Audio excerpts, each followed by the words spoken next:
I am going to kick off now. Welcome, everyone.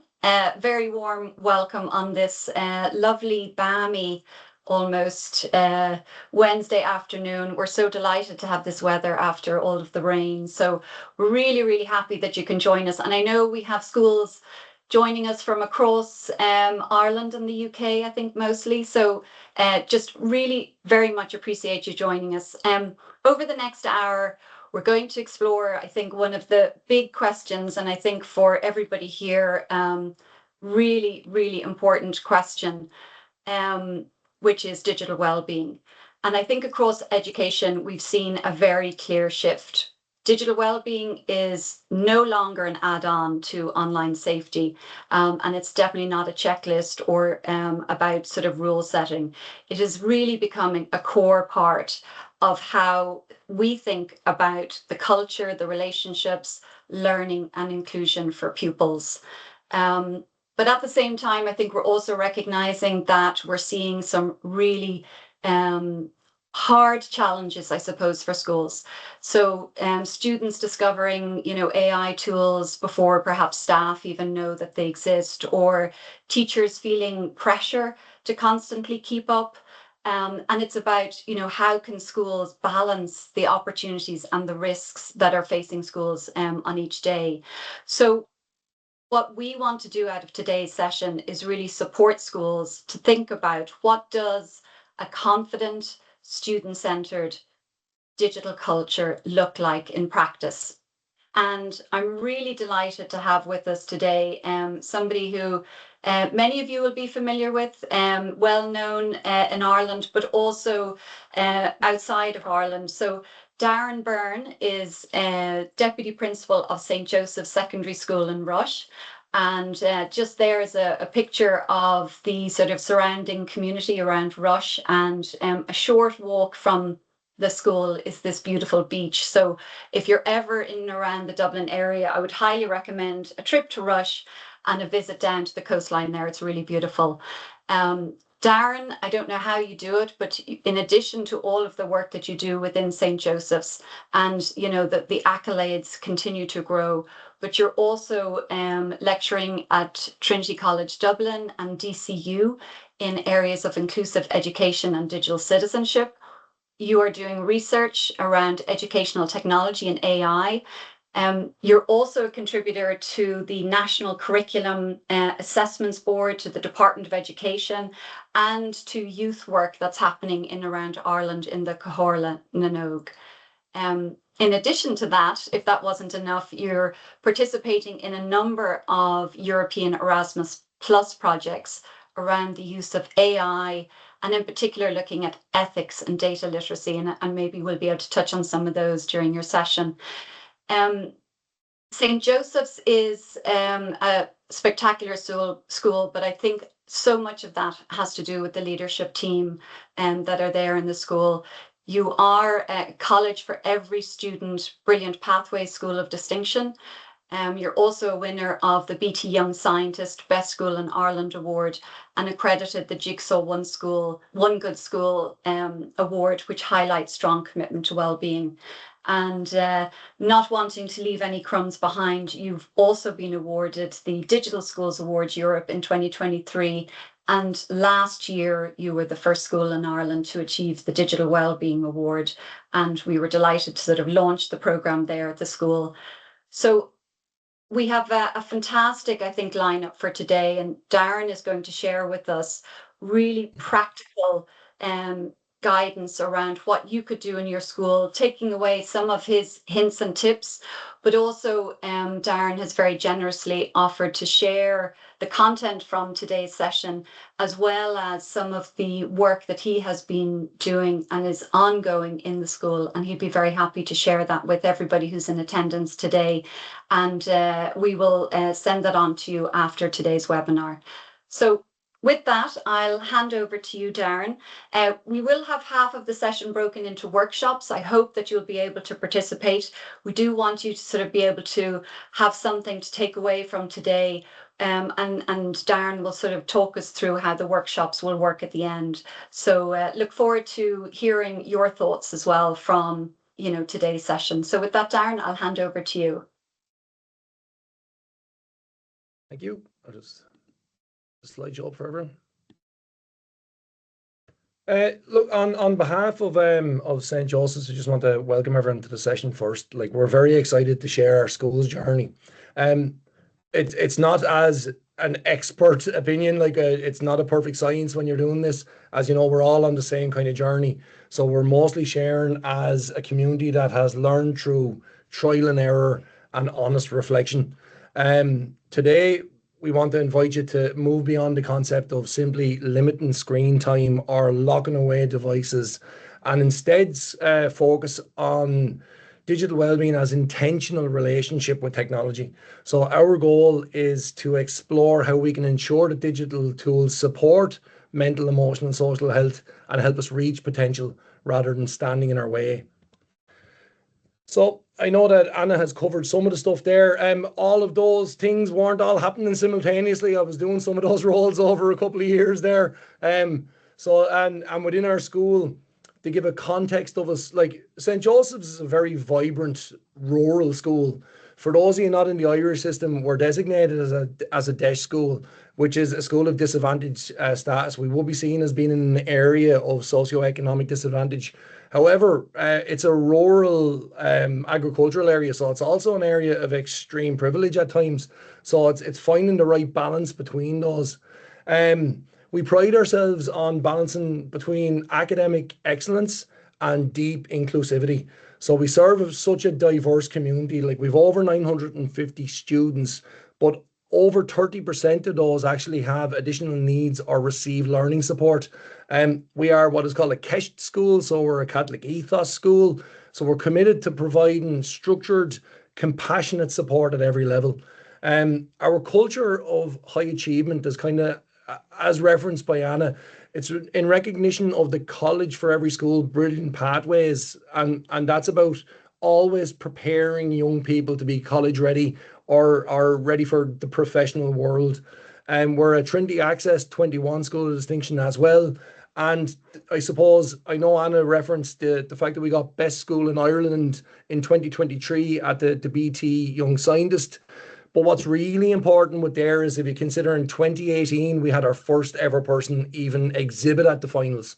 So on a 5-year journey, our culture went from one person being the first person ever to get in to actually having 15 people compete in the final and win an overall award as best school. So it's a huge journey, but it shows what can be done in a relatively short period of time. I suppose our innovation, though, it extends beyond awards. Like, we're an Apple one-to-one school, so we're an iPad one-to-one school. Every child has a device, and we view technology through the lens of well-being. We utilize distributed leadership, and in this particular case, the Digital Schools Awards well-being framework, to ensure that our students are safe, ethical, and mindful digital citizens. By integrating these standards with our acknowledgement as a Jigsaw One Good School, or even our recent Department of Education inspection and guidance, it has reaffirmed our status and ensures that mental health and pastoral care are woven into every fabric and the very fabric of our daily school life. So I suppose our journey in how we reframed our experience began in 2022, and in Ireland there was the release of the Department of Education's digital strategy from 2022 to 2027, and that gave us an avenue to explore and to plan. But what really informed our process was the fact that we were an iPad pilot school, and that shaped the direction we went in, because we'd already made quite a few mistakes. So it gave us real context to make change. We learned early on that our old previous model of relying on a single IT professional in the school was unsustainable. To truly integrate technology, we needed a blueprint for improvement, not just maintenance and repair and upkeep. And that led to 3 key structural decisions. So we established our collaborative digital learning team, and it is honestly an actual team. We work together. I'm the head of the team as the deputy, but we have 2 assistant principals and we deliberately separated pedagogy from infrastructure. So we have an assistant principal who develops strategies for how we teach, and we have an assistant principal who develops strategy for the tech rollout within the school itself. And importantly, we also looked at engaging industry partners about compliance and support. What that shift did was it allowed us to move from simply managing devices to architecting a digital ecosystem. And the ecosystem, as you can see, is built on three pillars for us: digital competency, a resilient digital infrastructure, and proactive safety and security. If one pillar among those three fails, the whole system wobbles. So by securing these pillars, we protect our students from risks, and our staff from risks like burnout, distraction, and focusing back in on ensuring that technology actually fosters resilience and critical thinking. So preparing them for life, not just exams. And to get an honest picture of where we stood, we turned to selfie. As everyone on this call, as a digital Schools Award participant, will have looked at that self-evaluation tool. So the European Commission selfie, and as you know, it allows us to have multiple perspectives: school leadership, teachers, and then students. So it gives you a real, genuine digital snapshot of the school. And for us as a DESH school, as I said, as a school from socioeconomic disadvantage, it's not just data for data's sake, it's a checkup on equity. So we need to know if our students, especially those from traveller or minority backgrounds, were they actually getting access to what they needed? And the results were a serious reality check for us in the beginning. So like there's 950 students in our school, but we found out that 1% of students had no device at all. Like 1% doesn't sound like much, but to me, that's 10 students with no access to what we're doing on a daily basis in the school. Significantly, then we found out that another 14% believed that they didn't have access to a suitable device for working at home, even though they had our main device, our mobile device, our iPad. They didn't see how it was being used and how it was set up as being actual beneficial or suitable for working outside of the school. And we saw that was a chronic gap that we would have missed out without using selfie. Another real eye opener then was the skills gap that emerged. So while we all know that 98% of young people are using mobile phones, 98% are app users, only 64% of our students felt confident solving basic technical problems. So that was a light bulb moment for us. It proved that being online isn't the same as being digitally literate. We realized that our old approach is simply blocking, banning, managing. It wasn't teaching them anything. We needed to flip the script and move from restriction to enablement. And we focused on like building resilience and skills rather than putting up walls.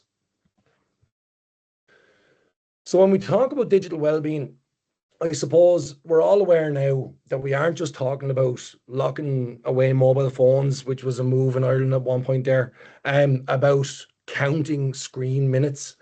We're really talking about digital architecture and solutions architecture. What we want to do is build a space where technology actually supports, as I said, emotional, mental health, rather than adding stress or isolation. And applying for the Digital Schools Award, and in particularly in the Wellbeing Award, was a catalyst for that shift. Because to be honest, the process itself is just as valuable as the award. It forced us to hit the pause button and to really look in the mirror. It gave us the structure to evaluate what we were doing well, and more importantly, identify where the gaps were. And that reflection paid off. As Anna said, we're incredibly proud to be the first Irish school to win the Digital Wellbeing Award for our school, but just it wasn't about just hanging a plaque on a wall. The process gave us a strategic framework, and that empowered student voice. It strengthened our bond with parents. It provided solid evidence for our school self-evaluation process, and it moved digital well-being from something that was nice to have to being at the very heart of our curriculum. So the conversation around screen time has completely changed for everybody. Like, so you can't just tell students to be responsible and hope for the best. Digital well-being isn't just a personal issue anymore. It's a leadership challenge. And if we get this wrong, The people in our community can face burnout and distraction, whereas if we get it right, the technology out there that's available to them becomes a superpower for learning. To make this work, we stopped trying to do everything at the same time, and we built a strategy based on our three pillars, based on our ecosystem. First, we have that human layer of competency. So it's not just about knowing what button to press, what app to use. It's about critical thinking and ethics. And we invest heavily in our staff and our students to build that understanding, that competency. Second, we have the technical backbone, so your infrastructure. And let's be honest, if you have unreliable Wi-Fi, you're creating a tension and a friction in your classroom, and that seriously impacts and impedes learning. Then third, we have the protective shield, so to speak, the safety and security. And that includes us really looking hard at our suppliers and our systems and changing how we work on a daily basis. I'll go into the decisions that we made on those later on. But what's really important about this system is that it's a systems thinking approach. All three rely on each other. You can have great tech, but untrained teachers. You're going to end up with just expensive equipment gathering dust. If you have amazing teachers but unreliable Wi-Fi and infrastructure, you're just cultivating frustration. So our goal is to keep the three in balance so that we can support our staff and produce critical thinkers that are ready for the world. Within our first pillar, then, I suppose we look at it going, we don't just empower the community by buying hardware. We invest in people. So we don't just hand out devices and hope for the best. We invest heavily in training our staff. In our specific context, that's through Apple teacher training, through Google teacher training, but more importantly, it's peer-to-peer supports and peer-to-peer training. We have in-house continuous professional development programs that are run by our colleagues and support each other. They have shared support systems for best practice and for modeling samples. But we go deeper than that. As a school that prides itself on inclusivity, we train our special needs assistants and we invest in paying for those to undertake professional training in assistive technologies, and specifically a program called Your Ability. And that ensures that our most vulnerable students aren't just present in class, they're actively supported and included. We also believe that learning should leave the classroom, as I'm sure everybody on this call does. So whether it's our transition year students that are running their own podcasts and sharing social interactions within the school through digital narratives, or if it's our young social innovators whose research on the effects of blue light on sleep patterns was turned into a poster campaign around North Dublin, or our students, they're using technology to solve real problems. Then we built onto things like our clubs, like so our maker projects, our STEM club, they're building gaming kiosks. They're running experiments on the International Space Station through the AstroPi project. So we're showing them that the work they do matters. And we aren't just teaching them to pass exams, we're teaching them to be active citizens, locally, nationally, and even globally. Because we believe that technology shouldn't just support and stop at the gate. We want our students to be able to go home and be as confident as they are in the classroom. I want them to be that confident and supported at the kitchen table. And to do that, we also support and train parents. So we have parents classes in device usage, in app usage, in online safety. And that makes sure that the safety and security and support that they get in the school continues into the home and into our larger community. But none of this is really sustainable without the right engine room. So besides or behind the scenes, the strategy has been evolving to match our ambitions. And sometimes for school leaders, particularly, it can be very difficult to make changes and to change suppliers because there is a comfort with that kind of just the habit of knowing and having a repetition in the process. But what we did was we looked really, really hard at our suppliers and really, really hard at who we discuss now as partners, because what we're trying to do is lay a foundation for school improvement. So we need people that are specialists in our context, not in someone else's. So we laid foundations for this by switching our device suppliers to a company that would increase our internal control, our internal monitoring, our oversight of both the rollout and deployment and management of every single device in the school. We upgraded our broadband service at significant cost to increase, like it doubled the actual service that we had within the school. We increased the tools that are available for our staff by investing in upgrading in both the actual infrastructure of the classroom and in the devices that they had available to them. We upgraded our learning management system and our administration systems.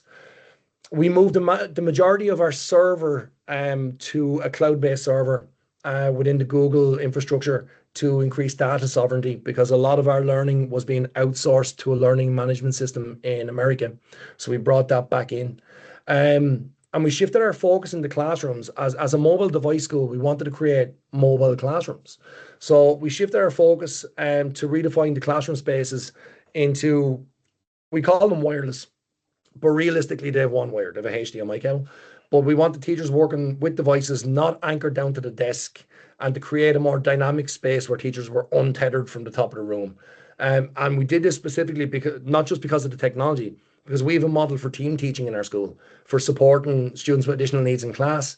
And it allowed a more dynamic relationship between the two leaders in the classroom, that they could shift control of what was being seen on screen.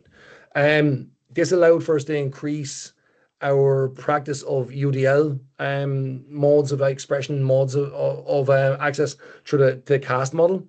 And what it did was allow us then to invest in licenses for AI to help with differentiation. And I will come back to those again later as well. So what's really, really important though, is to avoid the tech fallacy element of it. Every single new investment was trialed, piloted, and rolled out with advance notice and with best practice sampling. So we didn't just spend and then push it out. It was always designed through our digital learning team, through our classroom teachers, who are our critical eye at every time. And then I suppose safety, from our point of view, it needs to be proactive, not reactive. So we put an awful lot of planning into how to create a safe space in the classroom. So we know that schools can't be experts on everything. A lot of internal people are like interested amateurs at best, and we upskill ourselves. But we do need industry professionals to support us. But very often we want industry professionals that are specialists in schools, because it is a very different relationship. So we built a protective shield around our students by partnering with who we consider the best in the business, and from our point of view. So it's not an advertisement, but we work with Arch HQ to manage our GDPR and our data compliance. We work with Perduco, who manage our Google environment, and we have obviously our internal super admins, and we use Jamf as our safe management system and environment for our devices. But we have control over all of those ourselves. And what we do is we partner. What's really important about these partnerships is, very often I'll organize a meeting of all of our suppliers at the same time, because if I'm about to make a decision, or if the digital learning team are about to make a decision for our school, for our infrastructure and where we're going, we want joined up thinking. We don't want one person to tell us, yes, that's going to work, and not find out what the implications are on the other end. So we join our partners together, and that allows us to have a unified approach to all of our change management. But technology alone isn't enough. We need a human touch. So we have a student support team that meets every week for 2 hours. We have junior cycle and senior cycle. The student support team includes the principal, all of our year heads, our guidance counsellors, the homeschool liaison, the school completion officer, the additional educational needs coordinator, and then at times some of our representatives from the additional educational needs team who deal with exam applications and stuff. So we meet every week to make sure that no student falls through the cracks. It's these structures that lead to a safer environment for our students, because it's all done as a team moving forward. Following on from the awards system last year, and Anna would know this because we came up with this as a response to getting the award. We wanted to continue our work and actually develop further. So we created a module, an 11-week taught module. Because we know that moving between school stages can be daunting for young people, whether that's that massive jump from primary school into post-primary school, or whether it's even stepping in our condition from first year into second year. But those changes that a 13-year-old has and stepping into the year of a 14-year-old, or from our point of view of someone going from transition year into the senior cycle and beginning their exam process. So we've dedicated induction programs that work through all of our foreign classes to support them with that process. However, this 11-week module is a new one, specifically aimed at our first years that are coming into our school. The current course is split into two halves. So you have week 1 to 5, focusing on fluency, making hardware and software second nature, and weeks 6 to 11 focus on the bigger picture of digital citizenship. So we tackle hot topics like AI and how to use it ethically and as a helpful study tool or study aid rather than a shortcut. And we use a mix of video tutorials, teacher instruction, digital portfolio, printed worksheets. We make sure that every single type of learner follows along and can finish and participate in the course to the best of their ability. Also, it's designed in a way that it moves away from a traditional teacher at the top lecture system and works through mixing of digital competency through mastering apps and working in teams ethically. So students work in small groups and rotate specifically assigned roles like managers or recorders. So to maximize engagement, because obviously they're still very young and they're coming into a new school, to manage and maximize the engagement, we take the stress out of learning by putting in a repetitious system. There's always going to be the same 5 steps. There's always an icebreaker. There's always a video tutorial element. There's always a collaborative part and a practical demonstration, but there is always a group processing part. So there's always that reflection part as well, where they talk about how they function as a team. So that fundamentally relies on teams instead of individuals, which is obviously a great learning tool for them for life, because instead of throwing students in a deep end, it gives them a kind of a reliable, repeatable system and allows them to almost strategize as a group, and allows them to explore new things in a much safer format. So it also, we see it as preparing them for a professional world. Because if you consider in a professional workspace, you have project managers, that's your folder manager. You have quality assurance, that's your checker. So it ensures that everyone contributes and remains accountable. But by combining the team first approach with diverse digital resources, it allows for, those skills and soft skills that we would see naturally development as being part of a team. So time management, resourcefulness, like the idea of being able to have a consensus over debate, and that conflict and controversy are not bad things. So we don't want them to be simply digital consumers. We want them to be digitally adaptable. So for the first few weeks in that first phase, we want them to be able to be fluent, and through 2 systems that we use in our school, so our Apple system and our Google system, we want them to be able to switch between both at their choice. First 3 weeks is about mastering the device, the iPad. And when I say that, I actually mean moving away from the idea of a default setting coming out of the box, personalizing it and focusing on accessibility, because we say accessibility is for everybody. So they're working through multitasking, through spoken content, through the speak screen element. They're working through split screen and slide over, and they're using collaborative forms like freeform and clips. Then the 4 weeks after that, for weeks 4 and 5, we shift to like a getting organized system. So through Google Workspace, it's a digital equivalent of having a tidy desk. Like, we're quite strict on it in that there's no more folders called Untitled 1 or copy. So students learn mandatory naming conventions. They learn how to file work on Drive and how to access and find work on Drive. They learn how to schedule emails. Simple little things about being able to appropriately address people at the right time of day. Then they learn how to upload to the cloud, how to share files, how to control permissions. And that creates a form of like digital audit trail that can travel with them through life, because they'll never lose work, and they're building professional habits that will last them through college and careers, not just school. But the real benefit to this module is the second section, because it's critical digital thinking. The objective is to move students away from simple usage of digital tools to a deeper understanding of a digital environment. So we begin by establishing ethical boundaries regarding artificial intelligence. So distinguishing between AI as a tutor or AI as a researcher or as a co-pilot as such, and to move away from plagiarism or outsourcing thinking. And then the curriculum addresses personal impacts of technology on them as people in the real world. So guiding them to understand and analyze their online footprint, to understand how the algorithm creates filter bubbles that limits their perspective, because we want them to be able to manage digital stress that's caused by like content connectivity and information specifically being filtered to them. And it's that they understand that all they're seeing within that filter bubble is their own perspective fed back to them. Finally, we address how to handle misinformation.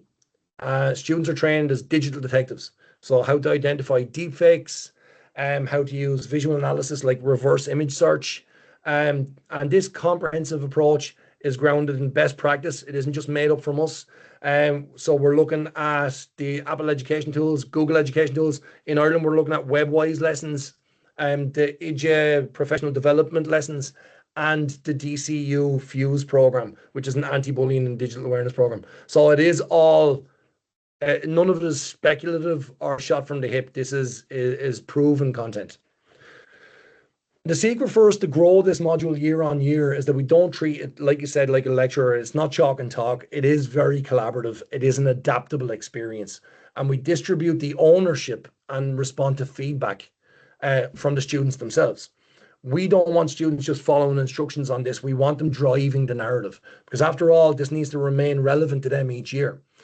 This approach actually takes a lot of pressure off the teacher. Instead of the teacher having to lecture challenging topics, we let the students process it together in groups, and they learn like far more about navigating those conversations with their peers than they would from a slide deck. So ultimately, it's about digital storytelling. And by managing their own media portfolios, students take ownership of their digital voice. And once they have that, it means that, yes, we've designed this specifically for young teens, but the framework becomes flexible and flexible enough for us to adapt it for older, more digitally savvy groups as they mature through school. So the shift then for us prioritizing digital well-being has fundamentally changed the culture at St. Joseph's. And it's far more than just about safety rules. It's about equipping our community for the future. The strongest evidence of this success in this program, it lies with our students, who are overwhelmingly positive in how they respond to each change, and every time that the modules are brought out and they're given the opportunity for feedback. It's effective, it's critical, but in the best positive way. It has turned them into active leaders who mentor their peers. It has turned them into confident young people who navigate complex topics like cyberbullying, and they boldly explore AI. We've seen a tangible ripple effect in the classroom where better digital balance has reduced stress, noticeably improved focus and engagement. Partnering with Digital Schools Awards was the catalyst to solidify that for us, and that really helped us create this culture, and it boosted teacher confidence. It also obviously allowed us to connect with European peers, which is fabulous. And that's an investment I'd urge any school and any educational leader to make, because it creates a healthy, more connected environment. Now, if you're going to embark on this, and this is my last slide of the presentation before the breakout rooms, really, if you're going to embark on this road to digital well-being, it's an ongoing journey that really, we believe at this stage, must honor a kind of hierarchy of needs if you want it to be successful.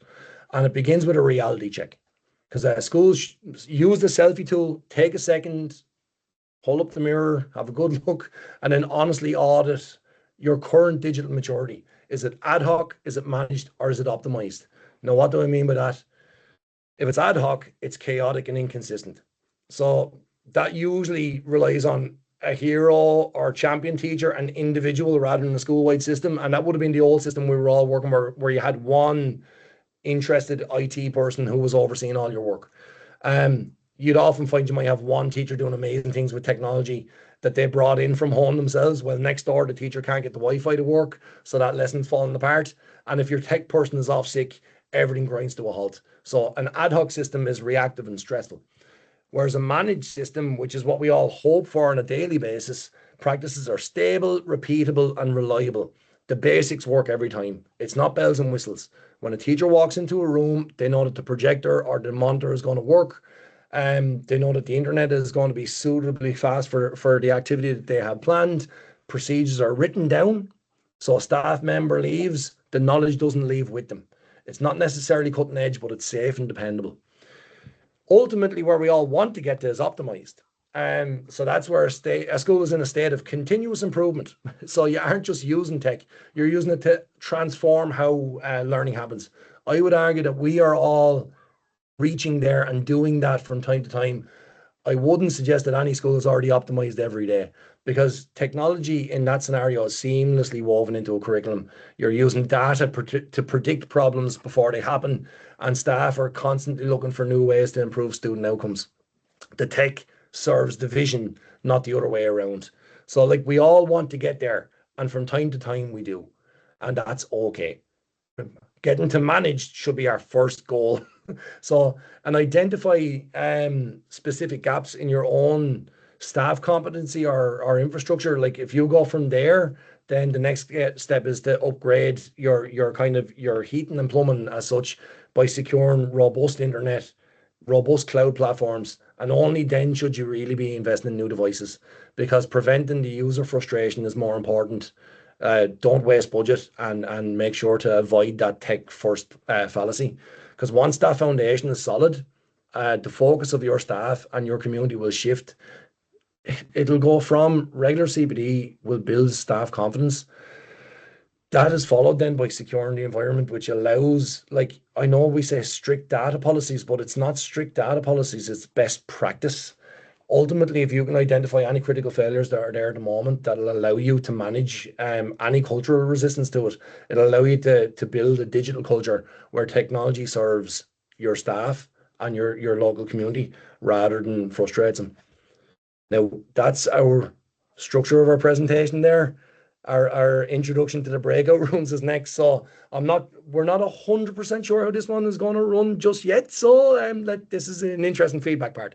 So what we're hoping for is I've looked at the idea of we have 15 minutes really in breakout rooms, and you'll see there on the screen, we've got 3 different perspectives. You can choose from one. Do you want to choose a school leader perspective? Do you want to try and choose the class teacher perspective? Or do you want to anticipate what the student perspective would be? You have, like, if a school leader, culture, policy, infrastructure; as a classroom teacher, pedagogy and assessment; or as a student, future readiness and digital citizenship. Now, I have prompts here that we can try and drop into the chat, but we are unsure whether the chat will appear in the breakout room. So I think allowing for you to even investigate your perspective that you've chosen from the screen here, if you want to just investigate that yourself, then I'm perfectly happy with that. Once you've joined your breakout room, if you just choose the perspective and then discuss that narrative, that perspective with your colleagues and peers in your breakout room. And we've just said the rose and thorn analogy because it'll allow you to come up with any perspective and break down. So your rose is your positive opportunity, your thorn is your challenging reality. So every opportunity has something that's going to propose or prevent a roadblock or an active challenge. But what we're seeing those as, they're not problems, they're leadership opportunities. Isn't that wonderful? So what we're looking at then, we've got the prompts from each perspective. We're hoping to make them available chat. If not, that's why I'm saying it's good if you want to have your own conversation based on that perspective. I'm happy with that.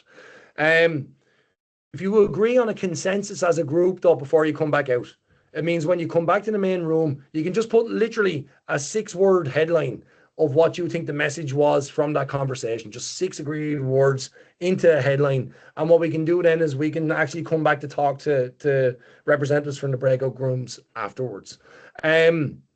Is everyone comfortable with that? I'm going to stop sharing now. If anyone has any conversations or if there's any queries before we begin, I think I've probably talked all I want to talk for the world there. No, that's fantastic, Darren. So I'll open the rooms now, so everybody will just go into a pre-signed room. And I think the process of, over the next, maybe we'll sort of keep it to about 5 minutes, to try to come up with that sort of consensus based on a perspective within your group, and then perhaps bringing it back into the wider group now. So I'll open the rooms. I know some people have dropped off, so hopefully there's still 4 or 5 participants to each room. We'll see how we go.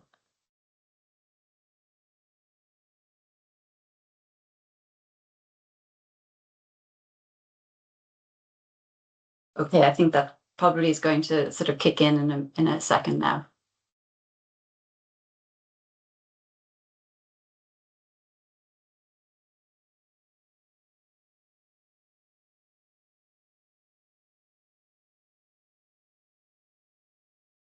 I don't know why Anne-Marie or Anne have remained, but that's okay. Because she's on hold or something. Maybe you have to accept to go into the room, perhaps. Yeah. Yeah. No, I just don't seem to get an option. I just haven't. I don't know why. Maybe because I'm on my phone. I'm on my phone instead of a laptop. I don't know. That's a different one now. I haven't seen that before. Let me see. Click on you. Let's see and see if we can. This what else on a but look, sure, Anne-Marie, you'll have us to chat to. We'll do our own one, will we? Yeah, good idea. Will I go out and come back in? Because I had to go out and come back in as well. Why maybe? In the start, I was cut off after a few minutes because of Wi-Fi. Could that be it? No? No, well, I only sort of set it up just there the second. But no, like to be honest, Anne-Marie, like tell us what's your school scenario, and like, you're a teacher? I am, and recently I just got an AP2 post, and I've been put over digital technologies, but we're a newly amalgamated school, and in my previous school, we actually got the Digital School Distinction Award. We were kind of big into it really in my previous school, and we amalgamated, and then we're kind of starting again in our new school, just trying to train up teachers and just trying to get everyone on Google Drive is our kind of thing at the moment, and it's really just trying to get people on board and to feel comfortable with technology. It's kind of half and half kind of at the moment where we are in our school. We're just trying to get people to feel more comfortable and just training people up ourselves. So that's kind of the phase we are in our school.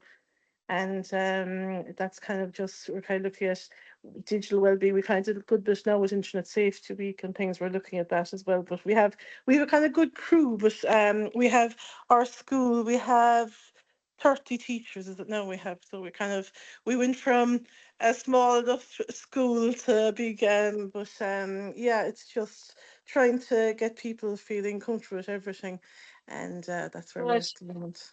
Yeah, and so sorry, I know it's probably obvious, but so it is a primary school then as well. Yes, primary, yes, sorry. No, that's okay. And so you would have elements of digital well-being built into sort of classroom activities. It's probably at the earlier stages of that discussion that you'd be sort of introducing them to concepts. So did you think that some of Darren's suggestions around those modules that would sort of begin at sort of earlier stage to kind of introduce probably more class 5 and 6, then wouldn't it be? Yeah, I suppose really just kind of it's very basic really. I know there's probably people that are on there kind of more advanced stage, but yeah, it's kind of just really the what was he? No, was there? Yeah, just what was the module? I'm trying to think now. Yeah, well, Yeah, I just find, yeah, it's just you're you're at a level as well. Look, I know you're so fresh in it as well, but we can in the classroom level we can incorporate pieces as well. So, but yeah. Yeah. I know it's part of CSPE when you enter into sort of first year, but I was wondering in your kind of curriculum, like you have to sort of have a certain amount of time which is sort of dedicated to that whole area of digital well-being. I mean, I think a lot of what Darren obviously was talking about does impact more on secondary, but the concepts of infrastructure, professional development for teachers, so ensuring they have skill sets, if you don't have both, you get frustrations, between sort of the tech and the people piece of it. And then it's probably having those sort of initial concept introductions for pupils. But AI is not obviously something that at your stage you would be considering, apart from on the teacher side, perhaps. Would Yeah. you? No, Yeah. we wouldn't. Yeah. No, like we actually, we have ProWise now boards in our classrooms for teachers. We're kind of been going through that you can kind of ask just for different ideas, and they can create plans and stuff through that. So some teachers are on board for that, but it wouldn't be from a student perspective at all. It's kind of, I suppose, it's all a lot was kind of more advanced as well. The older kids as well we wouldn't be looking at that aspect. I suppose secondary school it's ideally focused on. But I'm still kind of getting ideas as well, writing things down and stuff. So Yeah. Well, I mean, can I recommend perhaps looking at the selfie, like you did the digital schools of distinction in your previous school, but perhaps one of the starting points for you could be do the survey, which allows you to set it at primary level. So the questions are all the three constituents are the pupils, the teachers, and the school leaders. And as you're going to be leading in your own school, Anne-Marie, on the IT side, you might start with that survey, which will give you a bit of a snapshot of where things are, especially if the school is recently amalgamated, if there's been changes, you'll get a better sense of maybe where everybody is. And then bring your team together to say, look, can we do some brainstorming, maybe agree on what our priorities will be? And that then gives you like a bit of a set piece that you can roll out for the year, because I'm sure it's quite a time consuming thing if you're constantly just getting queries and are we doing this and are we doing that. And if you had your action plan, you could say, look, this is what we've set up to do, this is what we've budgeted, but perhaps some of those other things could be added to in sort of subsequent years or whatever. I think it's always helpful if you have to manage and lead that you have some structure around that as well. Yeah. So I might how long has the rooms been open, girls? I think about 6-7 minutes, is it? Is it? So Yeah, well, take I your can make an time. announcement. I think I'll just put in, like, we'll Set, no. close the breakouts in 1 minute to come back. Oh, there's someone coming in.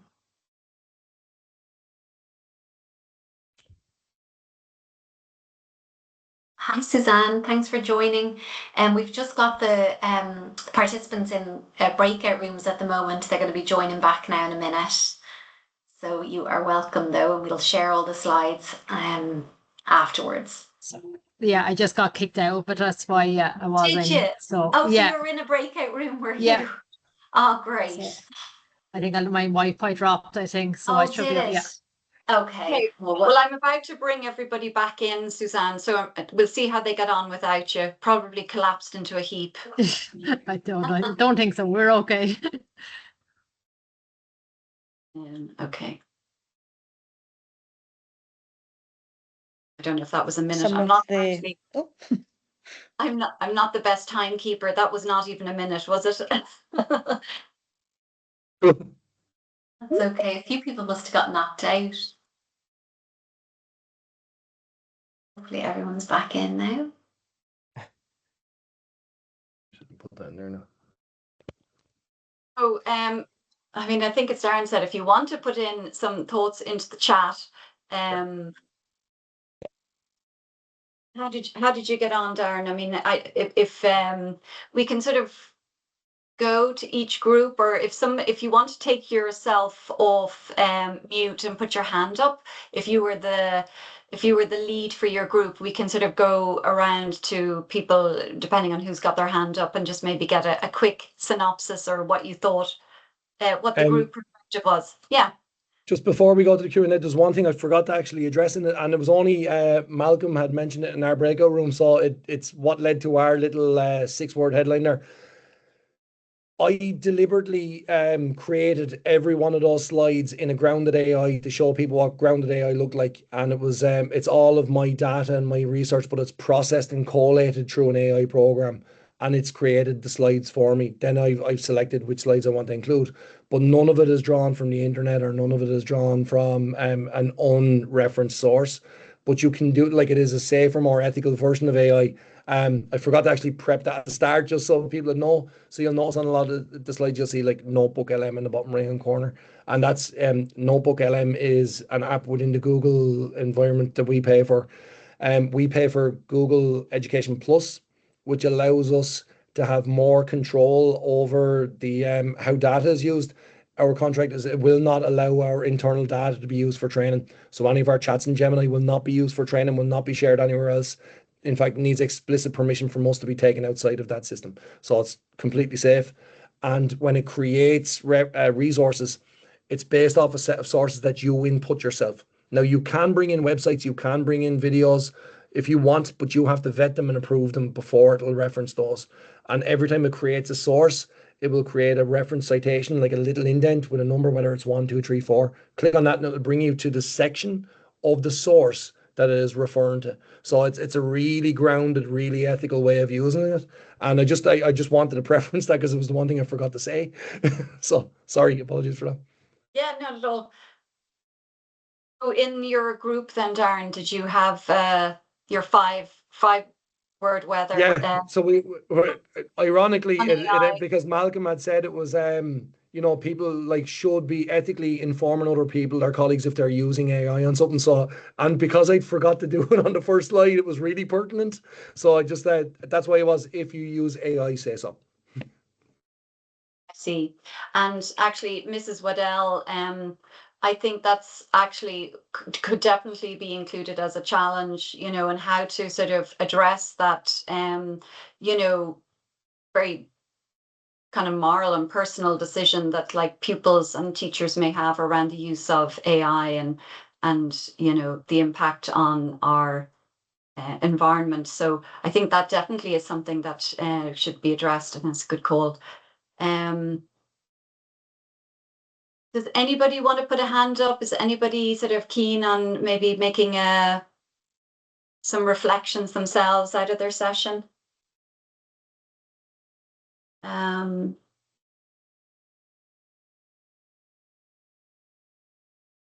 Yeah, I mean that comment there, Darren, from Miss Mutter as well. Yeah. See it there now. A lot of AI websites blocked. Yeah. Yeah. Like, and again, I think it's like even stopping to consider the safety around the use. That is the first step. Like, it's so new that everyone is kind of there's 2 levels to it. Everyone is learning what is best practice and what is safe practice, and there's a knee-jerk reaction as well. Like, we're going to overcorrect first, which is actually healthy.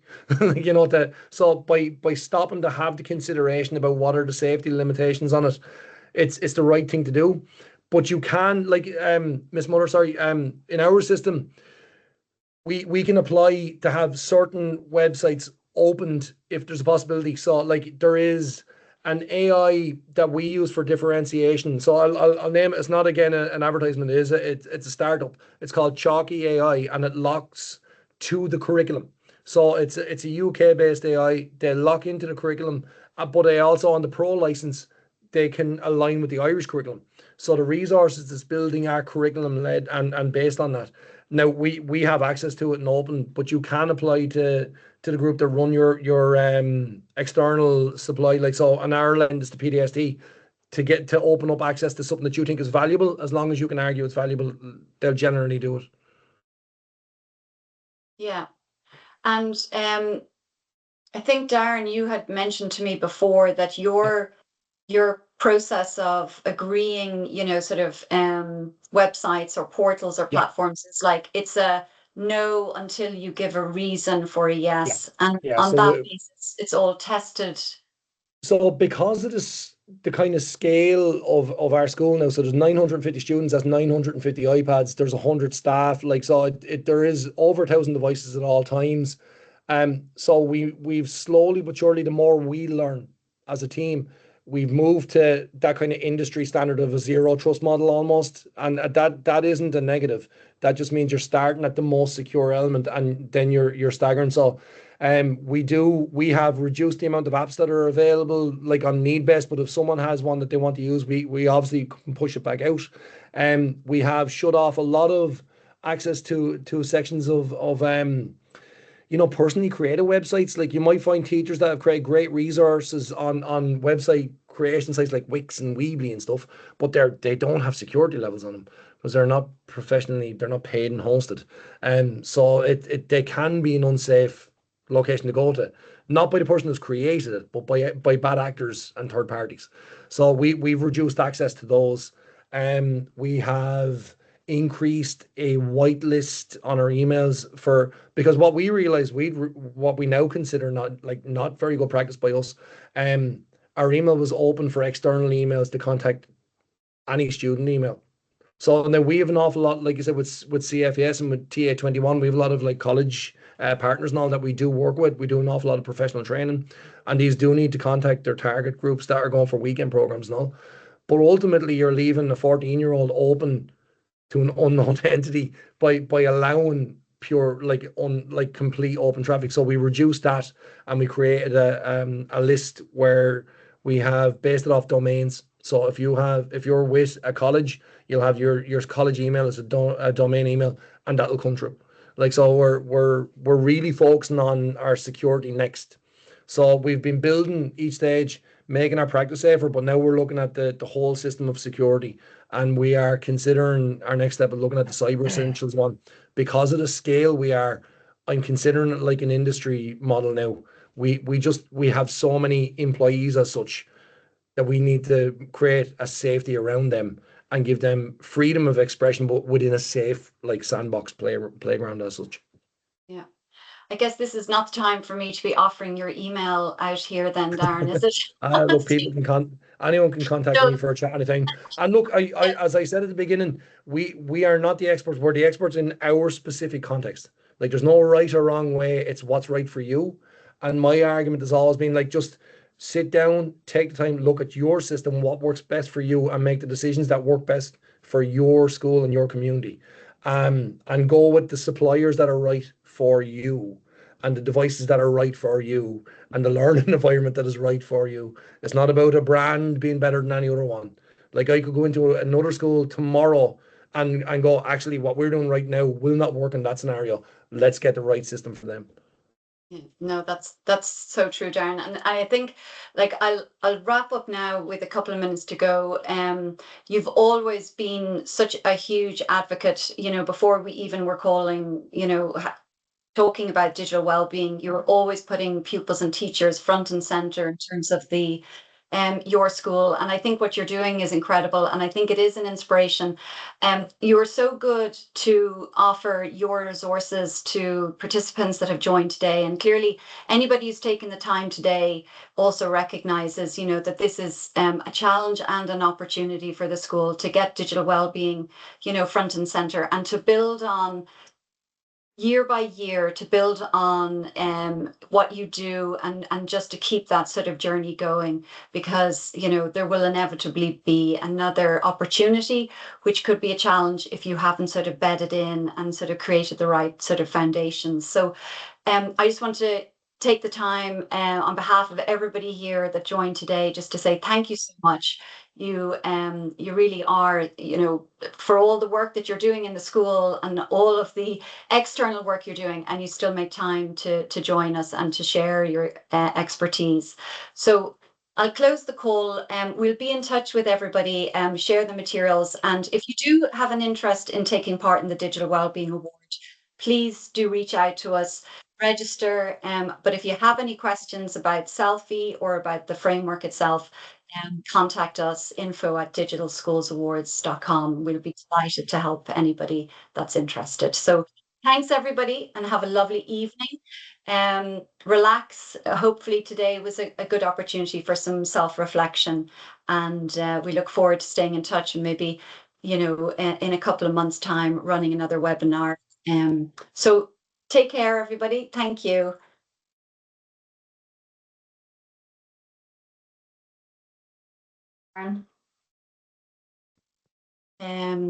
I think, will we end the recording? And Yeah.